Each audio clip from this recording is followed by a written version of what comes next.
Eleições 2018. Olá, uma boa tarde para você. Eleições 2018, seguindo aqui com uma série de entrevistas com os candidatos nessas eleições, justamente para ajudar você, amigo eleitor, a votar bem no próximo dia 7 de outubro. Já recebemos aqui vários candidatos ao Senado e, mais uma vez, estamos ao vivo aqui nos estúdios da SP Rio Mais, em São José dos Campos, para conversar com mais um candidato que aqui está comigo, ao meu lado, o candidato ao Senado pelo Estado de São Paulo, pelo PSDB, Ricardo Trípoli. Candidato, muito boa tarde para o senhor. Eu vou começar aqui já a contar o seu tempo, que são 20 minutos para cada candidato, mas eu já quero agradecer a sua vinda aqui em nossos estúdios. Bem-vindo. Muito obrigado, Rodrigo. Eu que agradeço a você, os ouvintes que estão nos assistindo também pelo SP Rio Mais, um órgão de informação que forma opinião não só em São José dos Campos, mas em toda a região. Eu queria agradecer muito a oportunidade de poder expor aqui as nossas ideias e as propostas que, obviamente, vão nos levar ao Senado. O senhor é advogado, ambientalista, o senhor está já no terceiro mandato como deputado federal. Federal, oitavo mandato, porque eu fui vereador, sim. 4 mandatos de deputado estadual e 3 mandatos de deputado federal. O que te motiva nessas eleições especificamente a se colocar à disposição como candidato ao Senado pelo Estado de São Paulo? Olha, eu me acho preparado para desempenhar esse papel. O deputado federal representa o cidadão. O senador representa o Estado de São Paulo, 645 municípios. É a chamada Casa Revisora, a Câmara Alta, né? É fundamental, porque se você for olhar, uma coisa que me chama muito a atenção é a injustiça que Brasília comete com o Estado de São Paulo. Uma das questões que me leva a disputar a eleição é o fato do Pacto Federativo, que tem que sofrer uma alteração. Desde 1988, São Paulo repassa muito, para você ter uma ideia, em 2017, São Paulo repassou em impostos federais para Brasília 550 bilhões e recebeu de volta apenas 37, ou seja, menos de 7%. É injusto com São Paulo, imaginando que 93% ou mais de 93% vai para o governo federal para uma redistribuição que você não sabe. Eu levei 6 meses pesquisando. O Ministério do Planejamento não quis me dar informação, funcionários do Ministério da Fazenda é que me deram essas informações. Então, se está subsidiando outros estados, pelo menos que seja informado o Estado de São Paulo. Segundo, se você tem 45 milhões de pessoas vivendo no Estado de São Paulo, o Estado de São Paulo hoje não é só de paulistas e paulistanos, é de brasileiros, que a todo instante vem para cá, nasce aqui, vive aqui, ou então resolve fixar moradia aqui. É natural que você tenha uma participação à altura, pelo menos de 20% daquilo que se arrecada, que 80% você faz a destinação para que Brasília socorra outros estados brasileiros. Mas menos de 20% é injusto com São Paulo, até porque você tem que lidar com a questão da educação, da saúde, segurança pública e a questão da geração de empregos. Eu acho que esse é um papel importante do senador, rever esse pacto federativo. São 81 senadores, 3 por estado, também descompensa muito, porque se você tem em São Paulo uma população que é quase 1/4 da população brasileira, você ter 3 senadores, enquanto que tem estados que não têm 2% da população brasileira e também tem 3 senadores. Enfim, eu acho que é uma discussão que tem que ser levada avante para poder reparar essa falta de isonomia entre os estados brasileiros. Eu acredito que, de repente, numa discussão dessa dentro do Senado, isso vai provocar que outros senadores de outros estados também, claro, defendam mais repasses para seus estados de base e tudo mais. Qual seria o critério que o senhor poderia defender, o senhor está já planejando defender no Senado, no Congresso, para que esse repasse seja melhorado, né? Que esse sistema seja mudado justamente para vir mais repasses para o estado de São Paulo? Olha, o volume de pessoas que moram e que vivem naquele estado. Eu dou um dado para você aqui que é interessante. O ano passado, 17 mil pessoas de outros estados vieram buscar tratamento de saúde em São Paulo. Nós não temos nada contra, não há nenhum preconceito. Muito pelo contrário, nós atendemos em São Paulo, no setor de saúde, 17 mil pessoas. Esse recurso sai de São Paulo, não sai da origem de onde veio esse cidadão. Não tem nenhum problema. Por isso que eu digo, é fundamental convencer os parlamentares, principalmente o Senado Federal, no sentido de demonstrar que se você tem um fluxo maior de recursos que saem daqui, nada mais justo que você dê tratamento à altura. E mais do que isso, tentar descobrir por que o IDH, o Índice de Desenvolvimento Humano, nesses estados ainda continua muito ruim. Porque se você tem esse impacto, não faz sentido. Outra questão que que eu gostaria de levantar aqui também é o seguinte: todos os embaixadores são sabatinados e aprovados pelo Senado. Os presidentes das agências reguladoras, que hoje é fundamental no Brasil, também é sabatinado, aprovado no Senado. E o Banco Central e os tribunais superiores, Tribunal de Contas da União, o Tribunal, o STJ e o Supremo Tribunal Federal. Os membros, os ministros, são sabatinados e aprovados pelo Senado. Portanto, é uma casa que exige que você tenha uma certa experiência e que saiba lidar com isso. Acho que o fato de ter... o último cargo que eu ocupei em Brasília foi de líder da bancada do meu partido, do PSDB, me dá condições de aceitar esse desafio, que é enorme, mas é extremamente promissor, porque São Paulo não pode ficar ainda na discussão macro, em que você não inclua o Estado de São Paulo nesse processo geográfico, econômico que existe hoje no país. Uma base, então, seria, eu posso dizer que uma base forte sua é essa revisão do Pacto Federativo. Caso eleito, quais são as outras prioridades? O que o senhor já vê de urgência como senador que o senhor pode resolver, pode ajudar, melhorar o Estado? Olha, a peça orçamentária brasileira, ela também se inicia no Senado. É outra discussão que tem que ser feita. Como é que nós faremos essas divisões? Primeiro, eu imagino o seguinte: nós temos que ter uma motivação no Senado por uma mudança radical de comportamento do governo federal. Você não pode mais, primeiro, viver sem as reformas. Reforma política, vamos colocar aqui, 35 partidos políticos. Nós não temos 35 ideologias no Brasil. Com 9 partidos políticos, o Brasil estaria muito bem representado. Além dessa questão da superrepresentação, tem o custo dessa máquina. Todo partido recebe recurso. Tem partido que não tem um único parlamentar e recebe, mesmo assim, um aporte. Nos Estados Unidos, você tem vários partidos, mas só o democrata e o republicano, que tem um volume grande de parlamentares, recebem recurso do Estado. Os outros todos não recebem, nenhum tostão. E assim deveria ser. Segundo aspecto, a questão tributária. O Brasil não pode mais manter essa carga tributária. Você não pode desenvolver, você não pode incentivar a indústria, o comércio, se você não tiver uma carga tributária menor, uma carga tributária competitiva. O Brasil tem que ser competitivo. E você só vai trazer recursos de fora do Brasil, capital de fora do Brasil, se você tiver competitividade. E para isso, o que você tem que fazer? Baixar a carga tributária. Também a reforma tributária, ela é fundamental. A previdenciária também, porque hoje você tem 3 pessoas recebendo e uma arrecadando. E toda vez você tem que retirar recursos de vários lugares. Mais do que isso, o Brasil não precisa ter 25 ministérios. 10, 12 ministérios estaria de muito bom grado o trabalho desses ministérios. Empresas públicas nós temos mais de 150, sendo que 100 empresas públicas a 150 não serve absolutamente para nada. Eu dou um exemplo prático para você.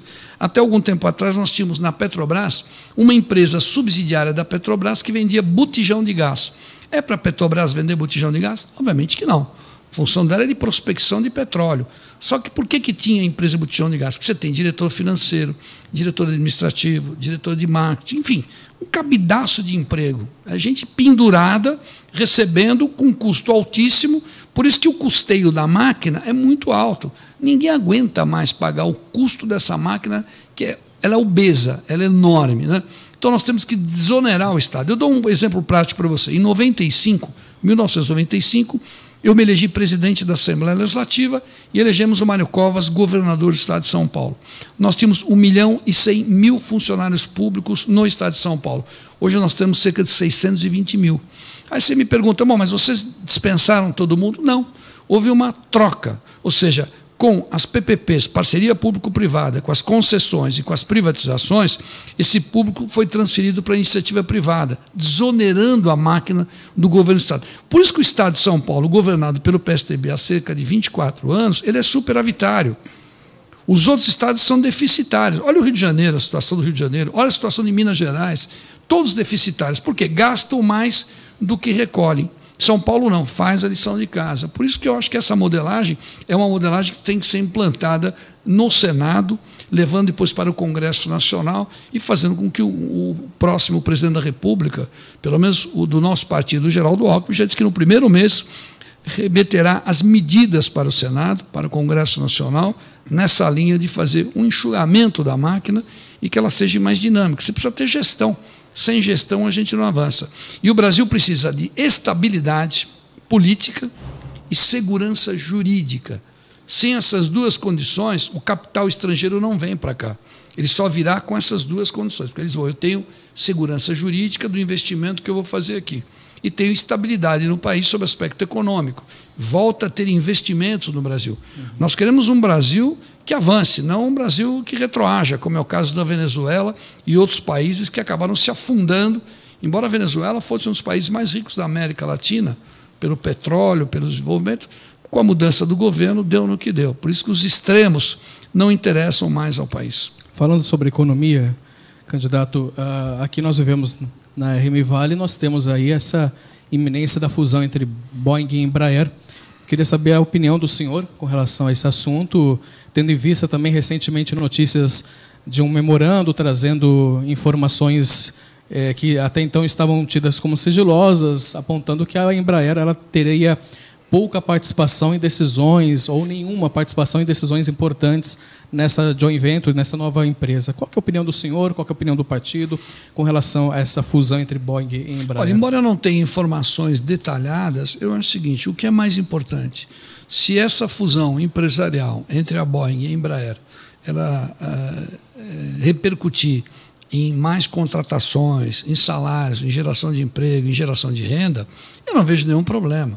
Eu acho que hoje em dia o mundo está globalizado. Você veja o que aconteceu com a nossa Petrobras. O petróleo é nosso, a Petrobras é nossa. Tal. Olha o que o governo do PT fez com a Petrobras. Mais de 51 bilhões de reais. Ou seja, uma empresa extremamente saudável foi levada a péssimos negócios, né? As empresas, inclusive, os fundos de pensão dessas empresas todas foram dilapidadas. Então, eu não vejo. Eu acho que se houver uma negociação, primeiro, transparente, eu acho que o que precisa ser feito é isso, transparente. Segundo, é uma negociação de empresa privada para empresa privada. Não é empresa de governo para governo, é empresa privada para empresa privada. O que nós temos que, obviamente, levar em consideração que é uma das melhores empresas do mundo, a Embraer, em termos de tecnologia, em termos de conhecimento, em termos de ciência, e, obviamente, é um patrimônio importante pelo volume de geração de empregos que você tem hoje no Brasil. Se, obviamente, na apresentação desse grande acordo que poderá ocorrer entre a Boeing e a Embraer, ela resultar em empregos e não em fechamento da indústria no Brasil, geração de renda, eu vejo favoravelmente.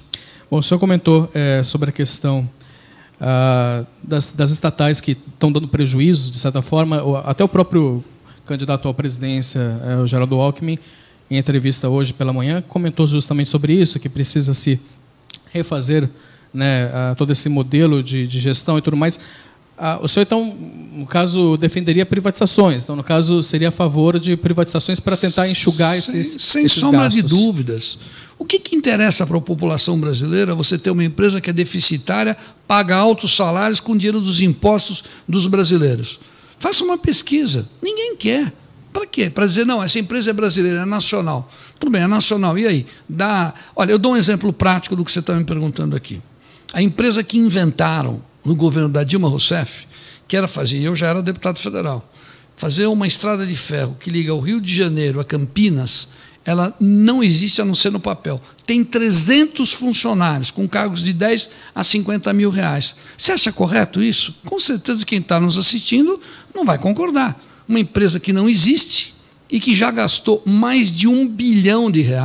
É uma coisa surrealista. Em nenhum país desenvolvido você aceitaria uma desfaçatez dessa, em aplicar recursos, né, do Estado, do Tesouro Nacional, numa empresa que não existe, a não ser no papel. Então, como essa, eu não tenho dúvida.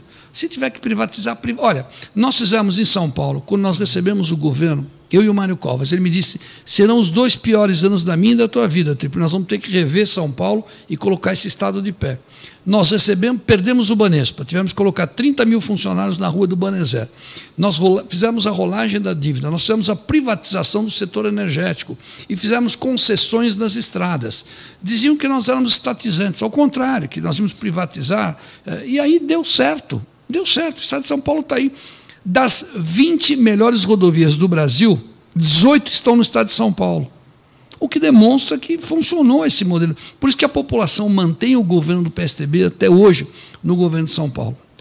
Candidato, eu queria falar um pouquinho das eleições, no caso desse cenário atual que nós estamos vivendo na política.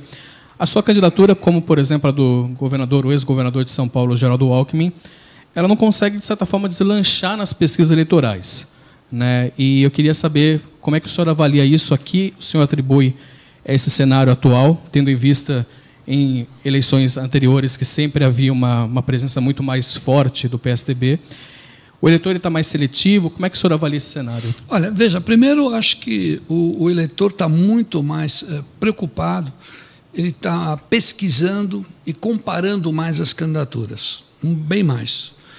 Acho que ele vai decidir na última semana em quem vai votar. Eu acho que elas não estão cristalizadas, as candidaturas, por dois motivos. O primeiro, eu diria a você que, pelo fato de nós termos feito o impeachment da presidente do PT, Dilma Rousseff, e esse impeachment foi feito porque realmente ela solapou alguns artigos da nossa Constituição e tomou medidas sem autorização legislativa, buscando recursos de bancos públicos para investimentos que ela tinha que fazer, ou cobrir rombo do caixa do governo para poder se reeleger, e deu no que deu. Houve o impeachment. Muito bem. O vice-presidente dela, da Dilma Rousseff, do PT, assume o governo. Se cria uma expectativa na população brasileira. E aí, mais uma vez, fadado ao desastre político. Nós estamos vivendo uma crise muito grande. Por isso que é fundamental escolher bem os candidatos, saber exatamente em quem você vai votar, né? E é importante votar, porque essa eleição você vota para deputado federal, deputado estadual, você vota em 2 candidatos ao Senado, vota para governador e para presidente da República.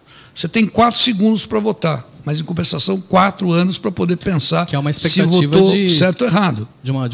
Há uma expectativa nessas eleições de um aumento muito grande da abstenção, porque as pessoas estão, de certa forma, um pouco... É uma indignação, revolta, mas e aí eu não acho quero que votar. Agora você já começa a perceber que elas já estão começando a discutir para presidente e para governador, que são os 2 cargos que normalmente chamam mais atenção. Depois, estadual, federal e, por último, senador. O senador sempre é o último a ser escolhido. Tem algumas modificações. Essa campanha, você não vê muito barulho na rua, você não vê muito material. Por quê?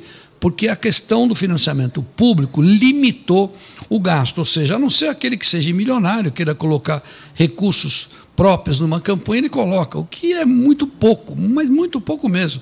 Então, as campanhas estão igualitárias. O que dá para as pessoas, na verdade, é pesquisarem. Entra lá no Google, entra lá no Facebook, ou de amigos, colegas, vizinhos, e vai checando. Primeiro, vê se o sujeito tem processo na vida, se é ficha limpa. Primeira questão. Segundo, se é a favor do foro privilegiado, acabar com o foro privilegiado ou não.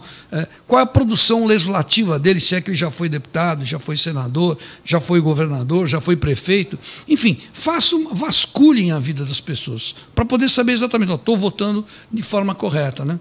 Eu costumo dizer o seguinte, só quem tem passado consegue construir o futuro. Então, é bom sempre olhar para trás, não para frente. Para frente é mais fácil, né? E outra coisa, as pessoas preferem, às vezes, um não, que você discuta com ela, explique para ela por que não, do que um sim que ela sabe que você nunca vai cumprir. Né?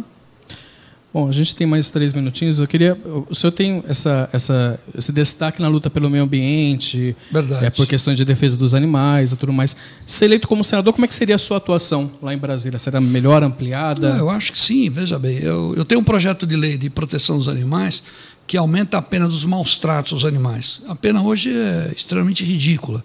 Ela é de 3 meses a 1 ano, sendo que você pode converter em assistência social. Comprar uma cesta básica, está pago a pena.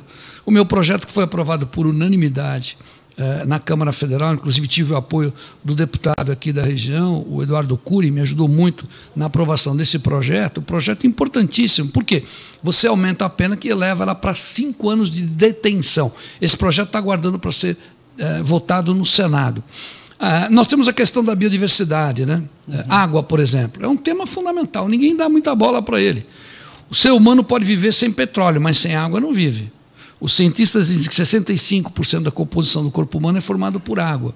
E se você não tiver muita devastação de territórios plantados, de florestas, de biodiversidade, você pode perder esse fator da água. Outra coisa dos recursos hídricos é tratamento do esgoto. Muitos municípios dizem, eu coleto 100% do esgoto. Mas quando você trata 20%, 30%, é muito pouco.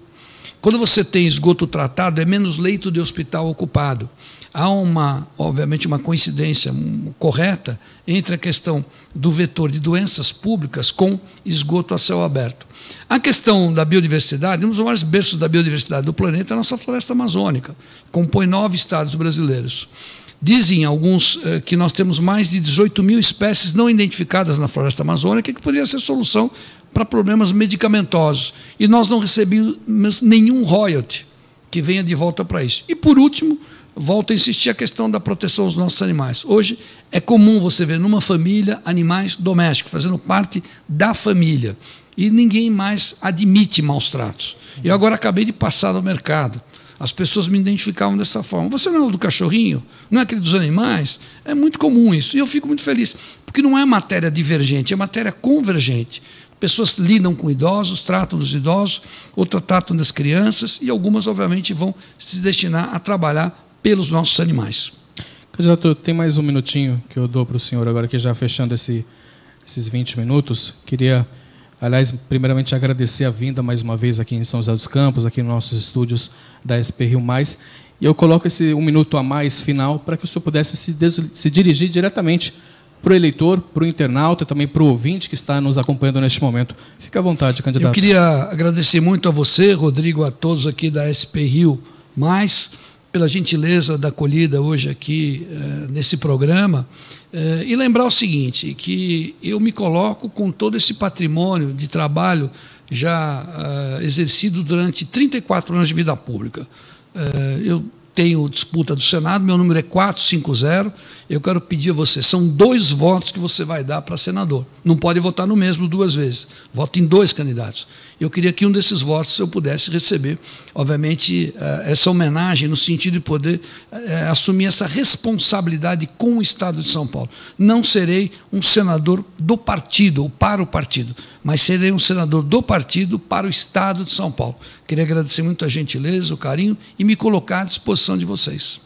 Obrigado, candidato. Bons trabalhos, bom retorno, enfim, boa eleição agora aí para rumo à frente, né? Muito obrigado pela gentileza. Pela participação. Bom, essa série de entrevistas continua. Lembrando que também nós temos as entrevistas com os candidatos a deputados federais e estaduais aqui da nossa região, sempre a partir das 9 horas da manhã, no Jornal Abre Aspas, de segunda a sexta-feira. Portanto, acompanhe e participe. Obrigado pela audiência, a você que nos acompanhou ao vivo pelo Facebook. O material fica aí na íntegra, né, depois disponibilizado, e também no nosso site spriomais.com.br. Uma ótima tarde, uma ótima terça-feira a todos e até mais. Eleições 2018.